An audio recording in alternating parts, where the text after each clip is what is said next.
Snow Treasure, Chapter 7, and by Marie McSwiggan. Chapter 7. Aren't you in danger, Uncle Victor? Peter asked. Couldn't they take you prisoner? They were in the living room of Peter's home. Mrs. Lundstrom had taken Lovisa and Bunny and had gone to get some of the other children who were to help. Pere Garçon's on the watch. He'll tell me if anyone comes, and I'll slip out the back and down the slope. They'll have to be good skiers to catch me. But they could shoot. Uncle Victor only shrugged. Do you know where the British and French have laid their mines? Peter hoped the answer would be yes. Otherwise, what would be the use of taking the gold out of the cave if Uncle Victor couldn't sail away with it? Only partly. Well, why do we take the gold down the mountain if you can't sail away?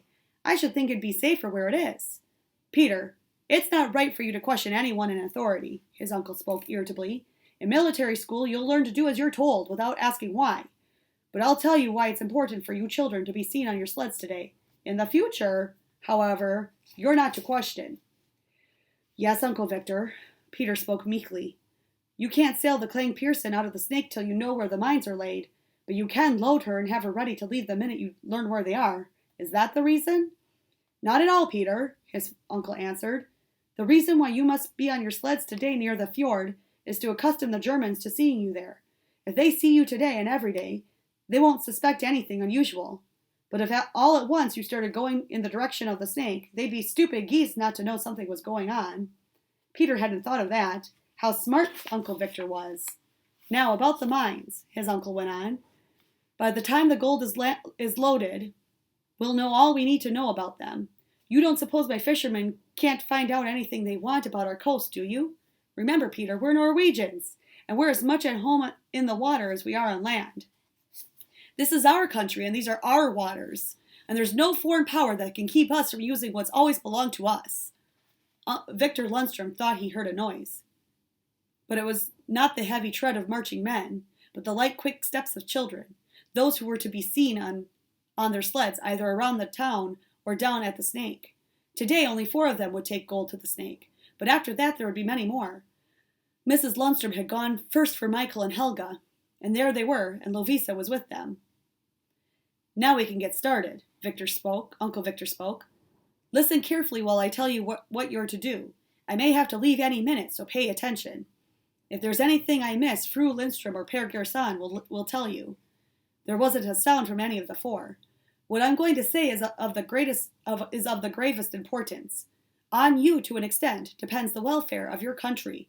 If you do what you're told and do it right, you'll be helping countless Norwegians, not only the soldiers in the army, but the people at home. Eyes were bright at this mention of a chance to help their country. If you children win out, the enemy that today has invaded a peace-loving, unoffending country will have less gold and so fewer guns and less ammunition and food. Also, fewer opportunities to use our wealth to bring suffering and death to our people, he went on. Peter, will you take a place? Peter will take you to a place where we've hidden 13 tons of gold bullion, money, you know, that's not been made into coins.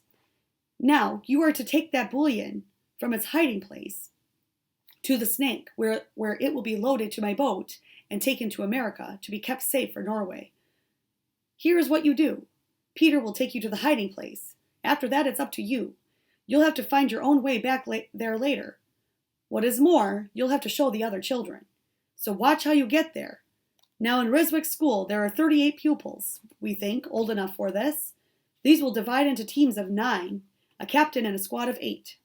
That leaves 2 over, Peter spoke. Right, his uncle answered. You and Michael will each have 10. Your mother has made up teams. You 4 are captains, and you must take the ones assigned to you, and no quarreling. And if any differences arise, Peter's the one to settle them. You must do as he says. Of course, your teams will split up on the way. You'll go in 2s and 3s, for if they counted 9 and 10 each time, they know something was up. He stopped for a minute and then went on. It's getting late, and I have something very important to tell you, and that is, under no circumstances must you speak a word to a stranger. Not a syllable. Not so much as a yes or a no or good day. Understand? The 4 of them nodded. Now today, Peter will take you to the cave where we hid the gold. Pere Garçon will go along to load each sled.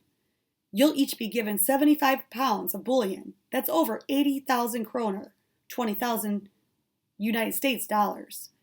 It will be packed in flat bricks, and each of you will take 4 bricks. These you'll sit on or lie on when you ride Belly Grinder. When you get to the snake this afternoon, you're to look for a place where there are 2 fallen trees. They are pretty well buried under the snow, but you'll find them because you're Norwegians. You know such things. Between these trees, you're to bury your bricks in the snow. Over the top of each pile, you'll build a snowman. When I come out at night with Rolls, my mate, I'll only have to find the snowmen. This was even better than playing pirates, Peter decided. Now, about the return trip. You start back up the mountain to the Holmes farm where you'll spend the night. They have room for dozens.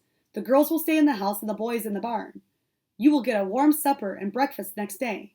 Then you'll come back here, but it won't matter if you're late because you are to rest that day and start back to the snake the next day. The way we've planned it is for 2 teams to go one day and 2 others to go the next. That will give you a day to rest up, or almost a day. Per Gerson stuck his head in the door. Jan from the sale yard comes, he said. He thinks the Germans are starting up the mountain. Uncle Victor jumped up. Oh, Uncle Victor, don't let them get you, Lovisa moaned. He slipped out the room and through the kitchen to the outside. They could hear the whiz of his skis on the hard snow. And that is it for chapter 7.